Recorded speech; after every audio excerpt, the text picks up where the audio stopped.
नमस्कार दोस्तों, स्वागत करते हैं आपका एक बार फिर बिंदास खबरें में, जहां पर हम लेकर आते हैं देश और दुनिया की ताजा और काम की खबरें। तो दोस्तों बिना देरी किए शुरू करते हैं खबरों का सिलसिला। और इसी के साथ दोस्तों आज की पहली बड़ी खबर की कोरोना के नए स्ट्रेन ओमिक्रॉन को लेकर दिल्ली सरकार पूरी तरह से अलर्ट। सीएम ने कहा हमने मंगा लिए हैं ऑक्सीजन सिलेंडर। दोस्तों यहाँ पर आपको बता दें कि मुख्यमंत्री अरविंद केजरीवाल ने कोरोना के नए स्ट्रेन को लेकर अधिकारियों की बैठक बुलाई। आपको बता दें कि कोरोना के नए स्ट्रेन और तीसरी लहर के मद्देनजर दिल्ली की तैयारियों की समीक्षा के लिए अधिकारियों के साथ उन्होंने चर्चा भी की। साथ ही उन्होंने बताया कि कोरोना के इस नए स्ट्रेन ने दुनिया भर की चिंता बढ़ा दी है। आपको बता दें कि केजरीवाल ने बताया कि इस बार हमने 30,000 ऑक्सीजन बेड की व्यवस्था की है, 10,000 आईसीयू बेड भी बना दिए हैं। तो दोस्तों इसका मतलब साफ है, क्या देश में कोरोना की तीसरी लहर आने वाली है? क्या सरकार की व्यवस्था फिर से फेल होने वाली है? क्या फिर से देश में लॉकडाउन लगने वाला है? इस पर आपके क्या विचार हैं? कमेंट करके जरूर बताएं। और इसी के साथ दोस्तों अगली बड़ी खबर की ऑनलाइन पेमेंट करने वाले ध्यान दें, 1 जनवरी से बदल जाएगा गूगल का ये नियम। दोस्तों यहाँ पर आपको बता दें कि गूगल की तरफ से रिजर्व बैंक ऑफ इंडिया के दिशा निर्देशों पर नियमों में बदलाव किया जा रहा है, जिसका सीधा असर ऑनलाइन पेमेंट करने वालों पर पड़ेगा। और ये नया नियम गूगल की सभी सर्विस जैसे की Google ad, YouTube, Google play store और अन्य भुगतान सर्विस पर लागू होगा। ऐसे में गूगल सर्विस यूजर जरूर गूगल के नए नियमों में होने वाले बदलाव के बारे में जरूर से जान लें।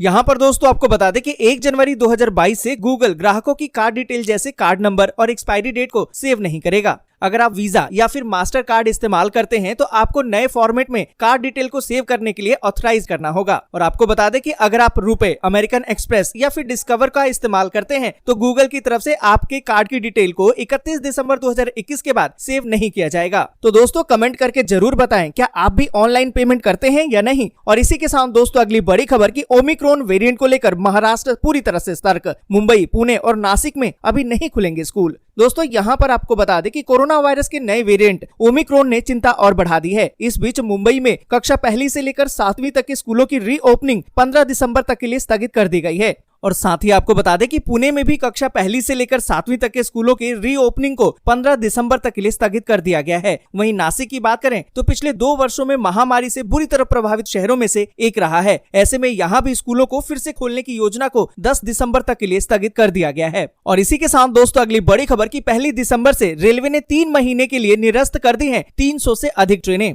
दोस्तों यहाँ पर आपको बता दें कि रेल प्रशासन ने कोहरे के कारण देश भर में 300 से अधिक ट्रेनों को 1 दिसंबर से 3 महीने के लिए निरस्त करने के आदेश जारी कर दिए हैं। मुरादाबाद रेल मंडल में इस दौरान 44 ट्रेनों को निरस्त कर दिया गया। इसमें 12 ट्रेनों को सप्ताह में 1 से 2 दिन निरस्त रखा जाएगा। मौसम विभाग के पूर्ण अनुमान के अनुसार इस साल कोहरा अधिक होने की संभावना है। रेल प्रशासन ने 1 दिसंबर से 28 फरवरी तक मुरादाबाद रेल मंडल से होकर गुजरने वाली 44 ट्रेनों को निरस्त कर दिया है। और इसी के साथ दोस्तों अगली बड़ी खबर की कर्नाटक में लॉकडाउन की अफवाह पर सीएम की सफाई। जाने उन्होंने क्या कहा। दोस्तों यहाँ पर आपको बता दें कि कोरोना के नए वेरिएंट ओमिक्रॉन के सामने आने के बाद कर्नाटक में लॉकडाउन लगने की खबरों को राज्य सरकार ने महज अफवाह करार दिया है। यहाँ पर दोस्तों आपको बता दें कि मुख्यमंत्री बसवराज बोम्मई ने लोगों को आश्वस्त करते हुए कहा कि राज्य में लॉकडाउन का कोई भी प्रस्ताव नहीं है। उन्होंने लोगों से इस संबंध में अफवाहों पर ध्यान नहीं देने की अपील की है। आपको बता दें कि उन्होंने कहा कि अब लॉकडाउन लगाने का कोई सवाल ही नहीं है, सामान्य जीवन चलता रहना चाहिए। हालांकि उन्होंने कहा कि वो चाहते हैं कि लोग सार्वजनिक स्थलों पर कोविड के मानदंडों की सख्ती से पालन करें। और इसी के साथ दोस्तों अगली बड़ी खबर की आजादपुर मंडी में टमाटर 20 रुपए से 50 रुपए प्रति किलो में उपलब्ध। दोस्तों यहाँ पर आपको बता दें कि पेट्रोल डीजल की बढ़ती कीमतों के कारण टमाटर के दाम खुदरा बाजार में 80 रुपए प्रति किलो से 120 रुपए किलो तक पहुंच गए थे, जिसको लेकर विपक्षी दल भी हमलावर थे। लेकिन अब धीरे धीरे इसमें कमी आनी शुरू हो गई है। एशिया की सबसे बड़ी फल सब्जी मंडी आजादपुर में मंगलवार को टमाटर की अच्छी क्वालिटी का दाम 50 रुपए प्रति किलो तक गिर गया, जबकि निचले स्तर के टमाटर की कीमतें गिरकर 20 रुपए प्रति किलो तक आ गई है। इस कटौती का सीधा असर टमाटर के खुदरा मूल्य पर भी पड़ा है। आपको बता दें कि अब खुदरा बाजार में टमाटर 50 रुपए प्रति किलो से 90 रुपए प्रति किलो के बीच में आ गए हैं। और इसी के साथ दोस्तों अगली बड़ी खबर की कारों में फ्लेक्स फ्यूल इंजन लगाना होगा अनिवार्य, नितिन गडकरी का बड़ा फैसला। दोस्तों यहाँ पर आपको बता दें कि देश में प्रदूषण को नियंत्रित करने के लिए पेट्रोल पर निर्भरता कम करने के साथ ही कई सारे उपाय किए जा रहे हैं। केंद्र सरकार हर हाल में पेट्रोलियम पदार्थों का आयात कम करने की योजना पर काम कर रही है। इस संबंध में एक बड़ा फैसला लिया गया है। केंद्रीय सड़क परिवहन मंत्रालय की तरफ से नितिन गडकरी ने कहा है कि वो आगामी 72 घंटे में कार कंपनियों के लिए फ्लेक्स ईंधन इंजन लाने का आदेश जारी करेंगे। अब कारों में कंपनियों को फ्लेक्स ईंधन इंजन लगाना अनिवार्य होगा। और इसी के साथ दोस्तों अगली बड़ी खबर कि वित्त मंत्री निर्मला सीतारमण ने कहा कि कैबिनेट की मंजूरी के बाद संसद में नया क्रिप्टो बिल पेश करेगी सरकार। दोस्तों यहाँ पर आपको बता दें कि वित्त मंत्री निर्मला सीतारमण ने मंगलवार को कहा कि सरकार कैबिनेट की मंजूरी के बाद संसद में एक नया क्रिप्टो बिल पेश करेगी। उन्होंने कहा कि केंद्र की NFT के रेगुलेशन पर भी चर्चा की जा रही है। राज्यसभा में बोलते हुए वित्त मंत्री ने कहा कि हम संसद में एक विधेयक लाने के करीब हैं। कैबिनेट की तरफ से विधेयक को मंजूरी मिलने के बाद इसे सदन में पेश किया जाएगा। दोस्तों आगे बढ़े उससे पहले वीडियो को लाइक और शेयर जरूर कर दें।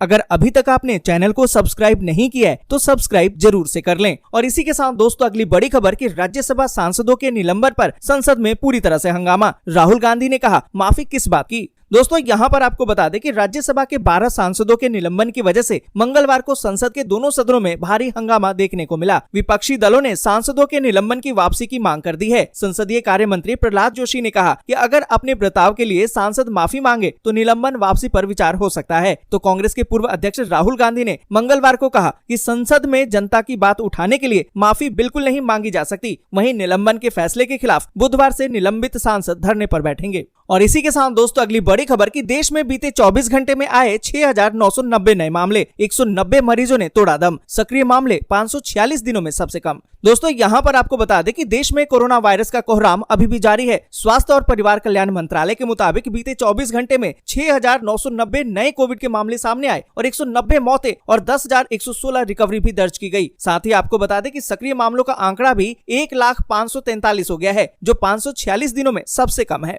और इसी के साथ दोस्तों अगली बड़ी खबर कि चीन की हरकतों पर भारतीय सेना अब रखेगी पैनी नजर। लद्दाख में इजरायली हेरोन ड्रोन हो गए हैं तैनात। दोस्तों यहाँ पर आपको बता दें कि वास्तविक नियंत्रण रेखा यानी कि LAC पर भारत और चीन के बीच तनाव जारी है। इस बीच ड्रैगन की गतिविधियों पर नजर रखने के लिए भारतीय सेना को इजराइल से एडवांस हेरोन ड्रोन मिला है। कोरोना महामारी के कारण इसमें कुछ महीनों की देरी हुई है। एक शीर्ष सरकारी सूत्र ने समाचार एजेंसी को बताया है कि देश में ये एडवांस ड्रोन आ गए हैं। इन्हें निगरानी गतिविधियों के लिए पूर्वी लद्दाख सेक्टर में तैनात किया जा रहा है। उन्होंने ये भी बताया कि मौजूदा हेरोन ड्रोन पिछले संस्करणों की तुलना में काफी बेहतर है। और इसी के साथ दोस्तों अगली बड़ी खबर कि ओमिक्रॉन वेरिएंट को लेकर खतरा बढ़ा। केंद्रीय गृह मंत्रालय ने देश में 31 दिसंबर तक बढ़ाया है कोविड प्रतिबंध। दोस्तों यहाँ पर आपको बता दें कि अफ्रीका के कुछ देशों में कोरोना वायरस के नए वेरिएंट ओमिक्रॉन का प्रसार देखा गया है। गृह मंत्रालय ने मंगलवार को नए वेरिएंट के प्रसार को रोकने के लिए कोविड रोकथाम उपायों की वैधता को 31 दिसंबर तक बढ़ा दिया है। राज्य सरकारों को सक्रिय तौर पर वायरस के रोकथाम के उपाय करने के निर्देश भी दिए गए हैं। गृह मंत्रालय ने एक आदेश के माध्यम से घोषणा की है जिसमें उल्लेख किया गया है कि कोविड रोकथाम के उपाय 31 दिसंबर 2021 तक अब लागू रहेंगे। और इसी के साथ दोस्तों अगली बड़ी खबर कि 8.4% दर से बढ़ी है भारतीय इकोनॉमी। सरकार ने जारी किए इसके आंकड़े।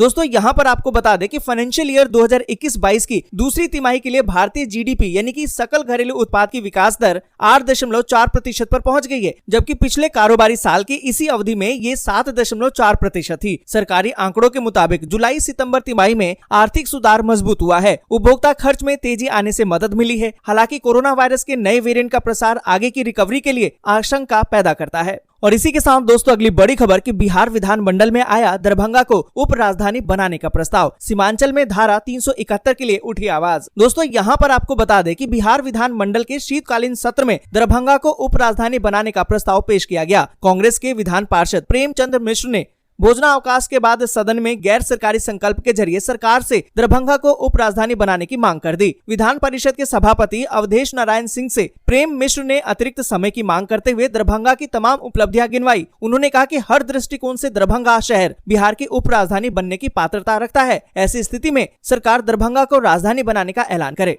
और इसी के साथ दोस्तों अगली बड़ी खबर कि दिल्ली NCR समेत इन राज्यों का बदलने वाला है मौसम। बारिश के साथ बढ़ेगी ठंड। दोस्तों यहाँ पर आपको बता दें कि देश की राजधानी दिल्ली समेत कई राज्यों में बारिश के आसार हैं। बारिश के चलते दिल्ली NCR में ठंड भी बढ़ सकती है। भारतीय मौसम विज्ञान विभाग की तरफ से सोमवार को एक पूर्वानुमान जारी करते हुए कहा गया कि एक दबाव के कारण उड़ीसा और आंध्र प्रदेश में 30 नवंबर से 2 दिसंबर तक भारी बारिश होगी। पश्चिमी विक्षोभ के चलते अगले कुछ दिनों में दिल्ली, राजस्थान, हरियाणा, पश्चिमी उत्तर प्रदेश में बारिश हो सकती है। उत्तराखंड के कई इलाकों में बारिश के साथ ही बर्फबारी के आसार भी हैं। आने वाले दिनों में उत्तर भारत में बारिश के चलते दिल्ली और NCR में प्रदूषण का स्तर कम हो सकता है। दोस्तों आज के लिए बस यहीं तक। वीडियो आपको अच्छी लगी हो तो लाइक और शेयर जरूर कर दें। अगर अभी तक आपने चैनल को सब्सक्राइब नहीं किया है तो सब्सक्राइब जरूर से कर लें।